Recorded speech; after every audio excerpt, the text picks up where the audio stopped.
Hi there. In this video, we are going to discuss the pH and acid-base balance inside the body. So, what is pH? pH is basically negative log of hydrogen ion concentration in any solution or any fluid.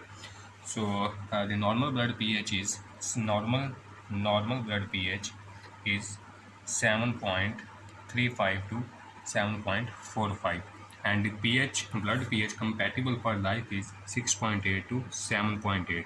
If pH decreases less than this or increases above this, then life will not be possible.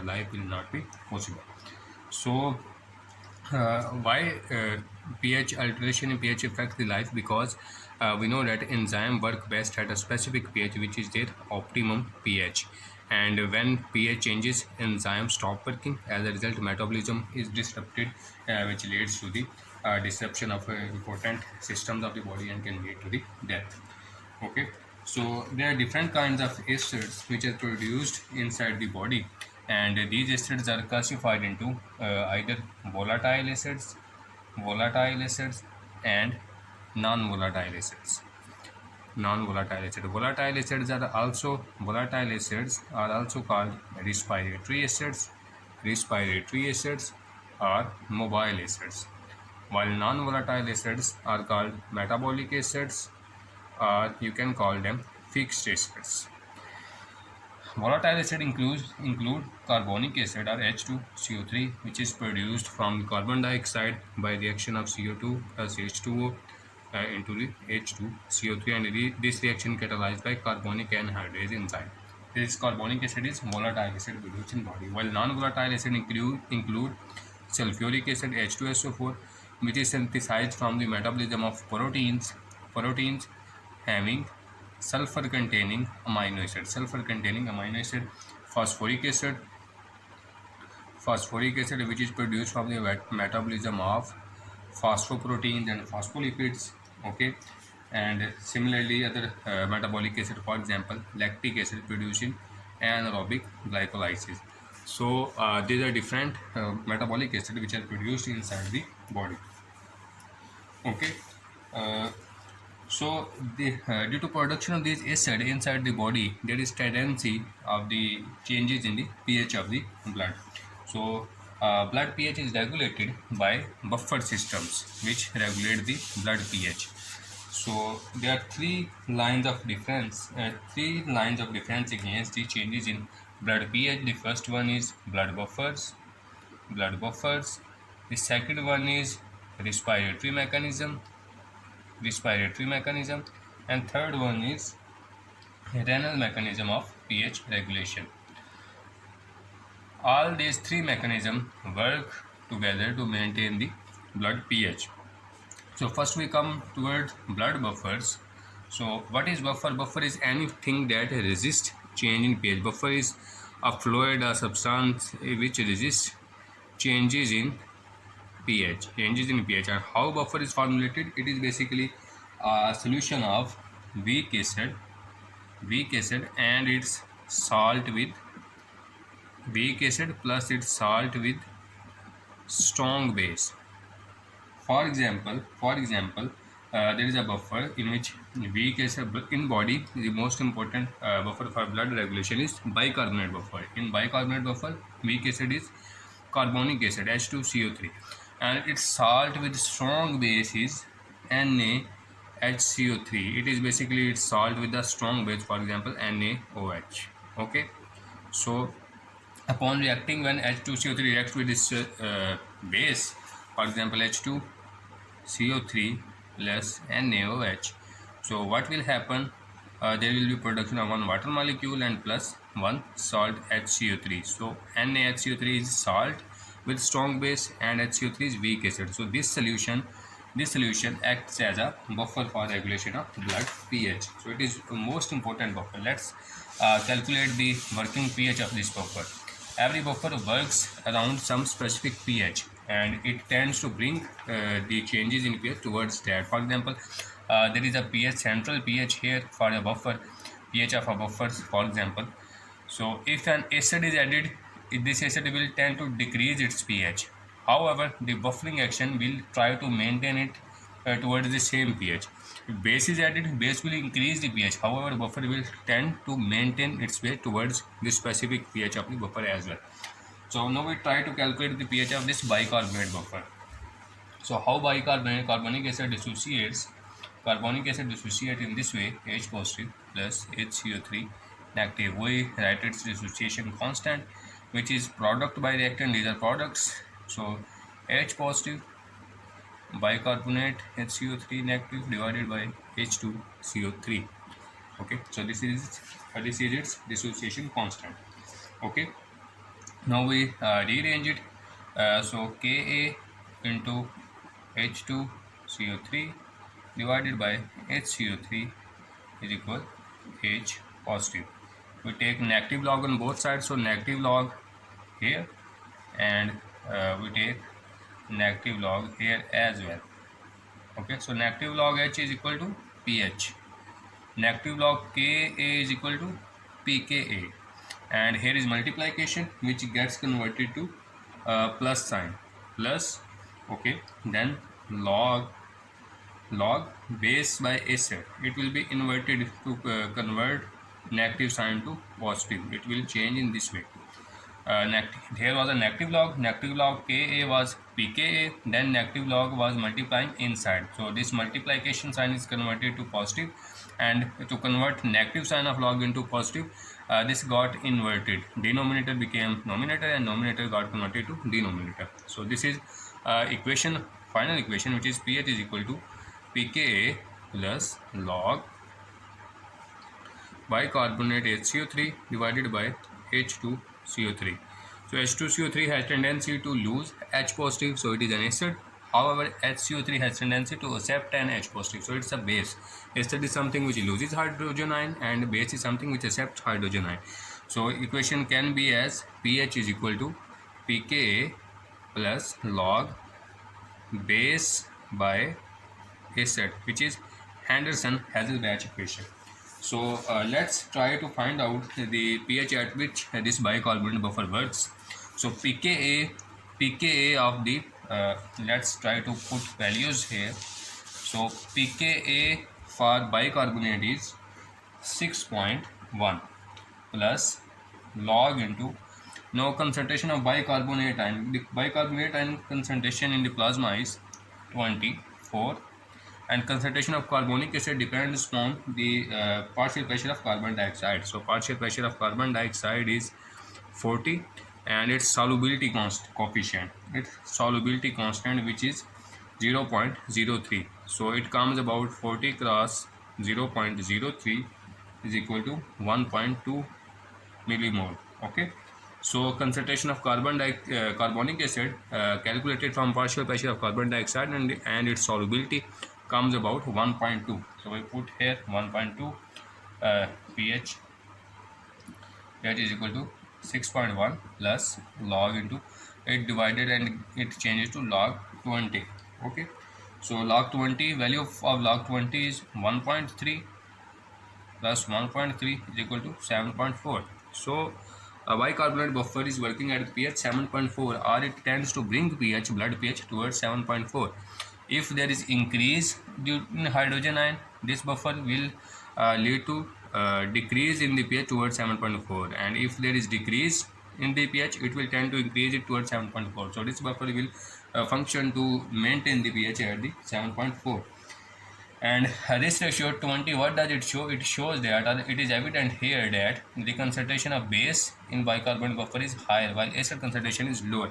So this is called alkali reserve, due to which the blood pH is slightly alkaline. Moreover, it tends to buffer the change in pH. How it tends to buffer in change in pH? For example, this buffer was as here H positive plus HCO3 negative. This is an equilibrium equation for this buffer. So if hydrogen ions are added here, this reaction will shift backward, and dissociation of H2CO3 will decrease. As a result, these H ions will be buffered.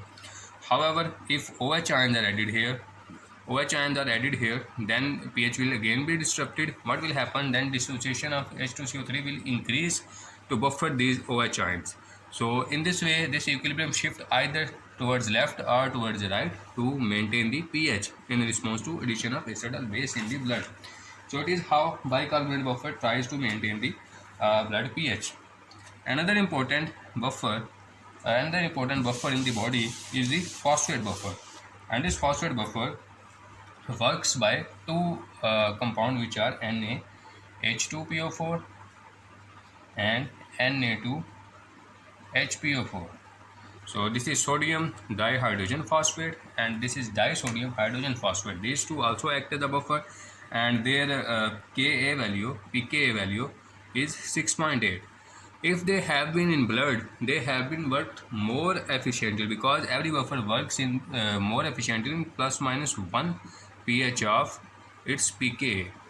Okay, so if the pH of a buffer is in plus minus 1 of its pKa, then it's work more efficiently. 6.8 is more close to blood pH 7.4, so it can work more better in blood. However, this buffer is not predominantly found in blood. Instead, it is an intracellular buffer, and it plays its predominant role in regulation of intracellular pH.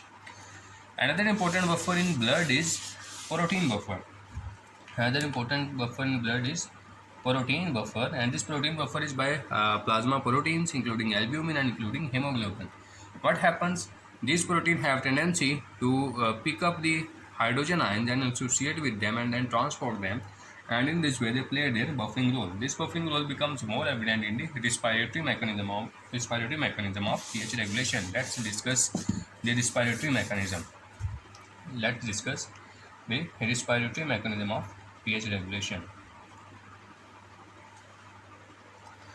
So, in order to discuss the respiratory mechanism, we come here about for a red blood cell. For example, this is supposedly a red blood cell here.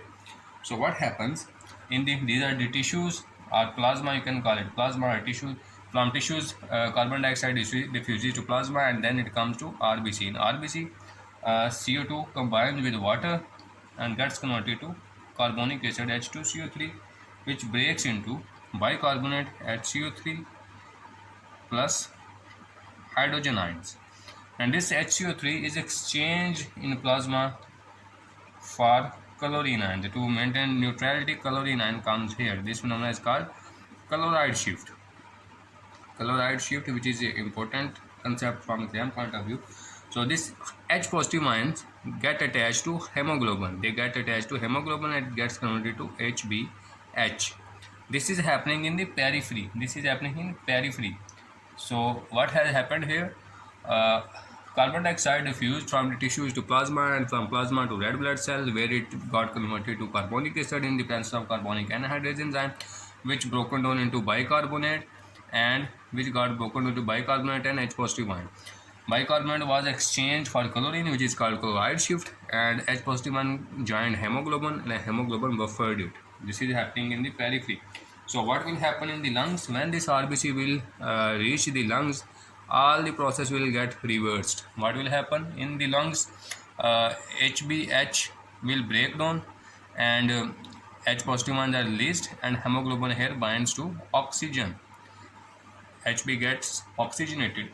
Then chlorine moves out, and bicarbonate comes in from plasma. So this is the reverse or inverse chloride shift. It is also an important concept. Then bicarbonate and H positive will join to create H2CO3, which breaks to H2O and CO2. CO2 diffuses out of red blood cell, and from lungs it is breathed out. So it's how hemoglobin is buffering the hydrogen ion. So it is how proteins, you can call it a role of proteins in buffering the hydrogen ions, which is also a respiratory mechanism. And how this all process is subjected to changes. Our respiratory control center is located in the brain stem. So it responds to the pH changes. It responds to pH changes and carbon dioxide concentration in the blood. So if there is any pH, for example, if there is decline in pH or blood becomes acidic, then respiratory rate increases. This increase in respiratory rate throws out the carbon dioxide rapidly and tries to maintain the pH. However, if blood pH increases or blood becomes alkaline, so what happens? Respiratory rate is declined to reserve the carbon dioxide and to maintain the pH. So it's how respiratory mechanism tries to maintain the blood pH. Next we come towards the renal mechanism of pH regulation, or how kidneys try to regulate the pH. Okay, now we come towards renal mechanism of pH regulation. So in order to understand the renal mechanism, we draw a renal tubular cell here, renal tubular cell, and here is, this is renal tubular cell, and here is lumen of the renal tubule, and here is the blood going on. Okay, so what happens here again, in the renal tubular cell, how kidneys maintain the pH? They basically maintain the pH by four principal mechanisms. We should write them here. First is kidneys excretion of H positive ions. Kidneys excrete H positive ions. Second one is kidneys reabsorption of bicarbonate ions. Third one is excretion of titratable acids. Fourth one is excretion of ammonium ions or NH4 ions. Okay, so kidneys try to maintain the pH by these four mechanisms, and how these four mechanisms work, we have drawn a diagram here, and we will understand all these four mechanisms by this diagram. Okay, you can draw them separately, or you can explain it from single diagram. So let's see here. In the renal tubular cell, carbon dioxide combines with the water and forms carbonic acid, H2CO3. This carbonic acid splits to H positive and bicarbonate HCO3 negative. All this goes in the presence of carbonic anhydrase enzyme. So this hydrogen ion is thrown out in exchange for sodium. Sodium from out comes inside. Okay, then this sodium and bicarbonate both are absorbed into the blood. So sodium has come inside while hydrogen has gone outside. So in this way, renal tubular cell have excreted the H positive ions. So next is the renal tubular cell also reabsorb the bicarbonate. Okay, so how they reabsorb the bicarbonate? From plasma, bicarbonate diffuses independently here. This bicarbonate has come from blood. So this bicarbonate has diffused into renal tubular cell. What happens? This H positive, which is already excreted in the tubules, binds with this bicarbonate, gets converted to H2CO3 in the tubular lumen, and then breaks to CO2 plus H2O. Okay, H2O goes in urine and CO2 gets reabsorbed into renal tubular cell, and then this cycle repeats on. So what has happened? Renal tubular cell receive carbon dioxide, which may be generated in it or may be received from blood. It converts it to carbonic acid and then splits it to H positive. H positive is thrown out in exchange for sodium, and bicarbonate is reabsorbed. Moreover, there is some bicarbonate which comes into the lumen by blood. This bicarbonate binds to H positive ion, gets converted to H2CO3, which splits to CO2 and H2O. CO2 is reabsorbed, and this CO2 generates bicarbonate, which is reabsorbed. So their two functions have been explained: excretion of H positive ion and reabsorption of bicarbonate. Next is excretion of titratable acids. Excretion of titratable acids. So how titratable acids are excreted? They are mainly excreted in the form of, main titratable acid excreted is NaH2PO4. How? NaH. So again we keep our basic diagram. Okay, so this is the basic diagram. So NaHPO4 is present in the renal tubular cell. NaHPO4 is present in the renal tubular cell, Na2HPO4. Okay, so this Na2HPO4 here reacts with H positive and gets converted to NaH2PO4, while one sodium here is conserved and this sodium is reabsorbed. The sodium in the previous two diagram was coming from here.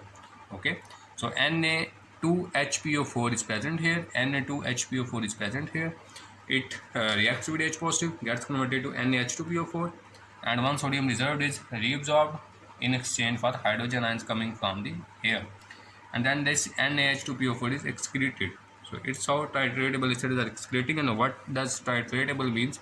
It means that we can quantify it or can know its quantity by reacting it with some base. We react the acid with some non-base. For example, if the pH of blood is 7.4 and pH of urine is 6, we react the urine with some base and identify how much quantity of base is used.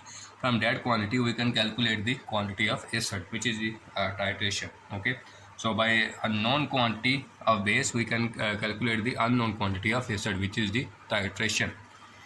Okay, so three functions have been accomplished here. Then the fourth function is excretion of ammonium. How this reaction take place? Basic reaction here is again same. So in the renal tubular cell, what happens? Glutamine, which is an basic amino acid, is converted to glutamate. Glutamate, and this reaction is catalyzed by glutaminase enzyme. And in this process, NH3 is released. This NH3 diffuses here, and this it binds to this H positive. So this H positive bind to NH3, and NH4 or ammonium ion is excreted from the renal tubular cell. So these are the four steps which are going on in kidneys. There is excretion of H positive ion. This H positive in turn can bind